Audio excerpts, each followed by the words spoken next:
इस प्राणायाम में सिद्ध होने पर हमारे लिए मानो अनंत शक्ति का द्वार खुल जाता है। मान लो किसी व्यक्ति की समझ में यह प्राण का विषय पूरी तरह आ गया और वह उसे वश करने में भी कृतकाय हो गया, तो फिर संसार में ऐसी कौन सी शक्ति है जो उनके अधिकार में ना आए। उसकी आज्ञा से चंद्र सूर्य अपनी जगह से हिलने लगते हैं। क्षुद्रतम परमाणु से बृहत्तम सूर्य तक सभी उसके वशीभूत हो जाते हैं, क्योंकि उनके प्राण को जीत लिया है। प्रकृति के वशीभूत करने की शक्ति प्राप्त करना ही प्राणायाम की साधना का लक्ष्य है। जब योगी सिद्ध हो जाते हैं तब प्रकृति में ऐसी कोई वस्तु नहीं जो उनके वश में ना आ जाए। यदि वे देवताओं का आह्वान करेंगे तो वे उनकी आज्ञा मात्र में ही आ उपस्थित होंगे। यदि मृत व्यक्तियों को आने की आज्ञा देंगे तो वे तुरंत हाजिर हो जाएंगे।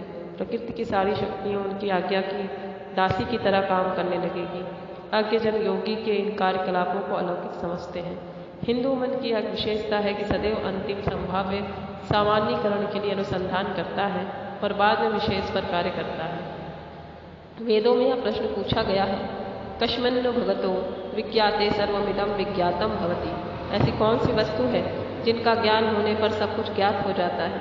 इस प्रकार हमारे जितने शास्त्र हैं, जितने दर्शन हैं, सब के सब उसी के निर्णय में लगे हुए हैं, जिनके जानने से सब कुछ जाना जा सकता है।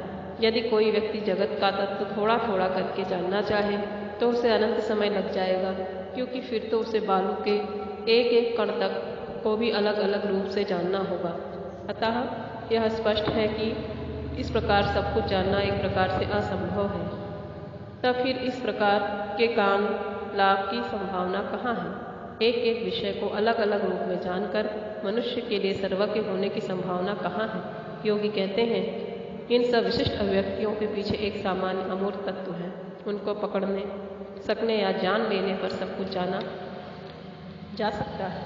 इसी प्रकार वेदों में संपूर्ण जगत को एक अखंड निरपेक्ष सत्य रूप में सामान्यीकृत किया गया है। जिन्होंने इस सत्य स्वरूप को पकड़ा है उन्होंने संपूर्ण विश्व को समझ लिया है।